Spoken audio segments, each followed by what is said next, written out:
Olá, aqui é o Luiz Britas. E aqui é a Débora Paz. E a gente descobriu o que vai acontecer depois que a Débora morrer. Não, depois que tu morrer. Ou depois que eu morrer, eu tenho certeza. Então, se tu quer saber o que vai acontecer contigo depois que tu morrer... Fica aí depois que o logo subir. Porque se a gente estiver aqui ainda depois que o logo subir, a gente vai te falar.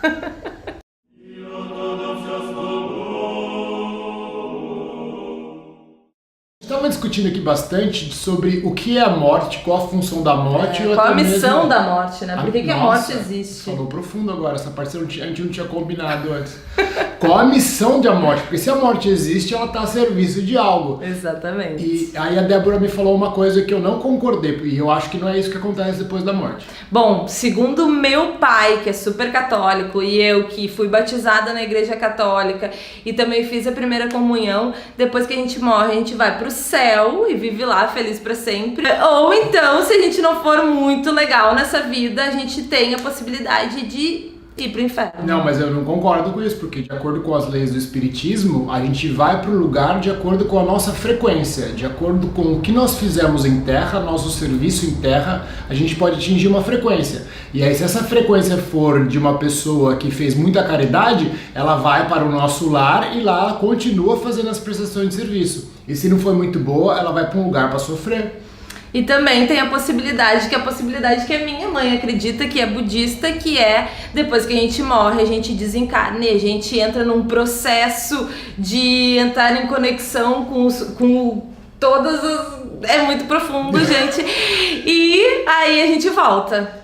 Então você está falando que existe reencarnação. Exatamente, com a reencarnação, lei da causa e efeito, a gente leva todas as nossas causas no nosso espírito e daí depois a gente pode voltar. E também tem a questão de que talvez a gente volte na nossa mesma família durante 7 gerações. Eu também não acredito, porque depois que eu estudei espiritismo, eu encontrei o que é a verdade, que é a física quântica, porque se é a física quântica, pode comprovar. Tô sendo irônico. Então, de acordo com a física quântica, o que acontece é um processo de reencarnação profundo, que toda vez que não existe a morte, na verdade, a gente vai e passa por um processo de causa e efeito contínuo, e a morte é só um detalhe só, porque tudo que a gente faz a gente paga. Acho que é até parecido com o budismo, mas esse negócio do budismo não tá certo não, porque o budismo fala que a gente pode voltar como camelo, como vaca, como inseto. Isso aí é loucura. Depois que eu já atingi um certo nível de evolução dentro de uma consciência mais próxima a essa vibração, que é a da terceira dimensão, eu não tenho mais como regredir a outras dimensões de outros animais. Então o que você tá falando tá errado. Não, na verdade eu fui bem rasa no jeito que eu expliquei, né? Porque obviamente a explicação é muito mais profunda do que essa. Mas o que eu acho interessante a gente colocar um olhar nesse momento é por que a gente busca tanto essa resposta. E por que a gente sempre fica brigando achando que a nossa opinião é certa enquanto a do outro não é verdadeira. Exatamente. Por que será que tu que tá assistindo até agora está assistindo até agora? Elas querem saber o que acontece com elas depois da morte. Todo mundo quer saber o que acontece com a gente depois da morte. Foi o que tu me trouxe. Eu vou fazer... O que tu ia fazer pra descobrir o que aconteceu contigo depois? Morrer, não.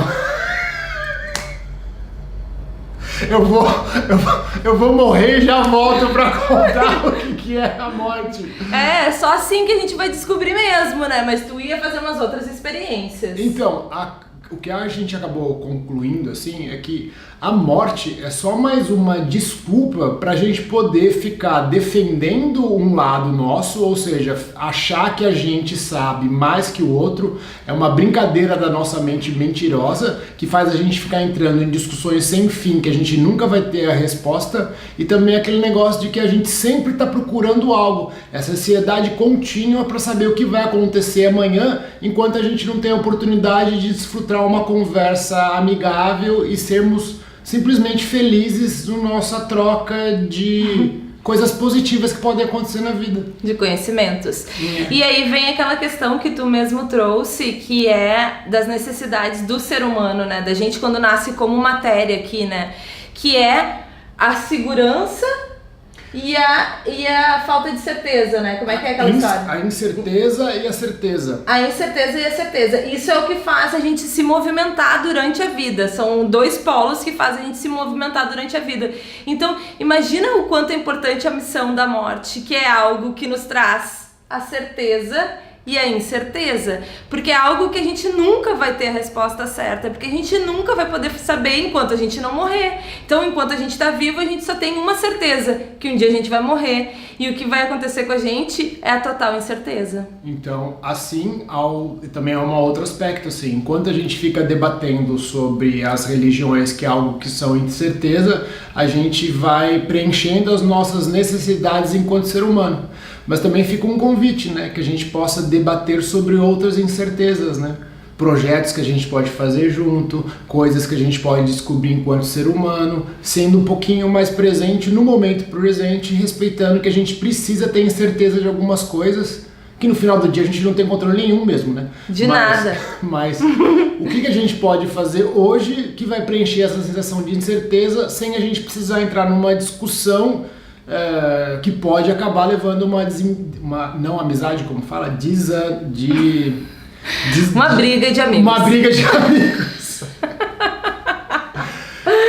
Então eu acho que é isso. O que a gente gostaria de falar pra você é que ok a gente ter incertezas na vida e também a gente ter certezas e que a gente... Porque isso é uma necessidade do ser humano como matéria. Isso vem com a gente como necessidade. Ou seja, não adianta a gente querer controlar tudo, querer saber sobre o que acontece com a gente depois que a gente morre é só mais um controle que a gente quer colocar na nossa vida.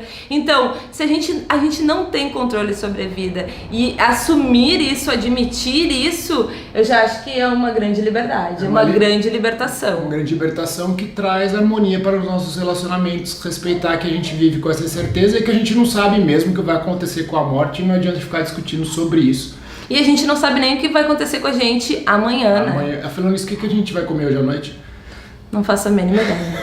Gratidão por ter assistido o vídeo até o fim. Vai falar gratidão também? Obrigada.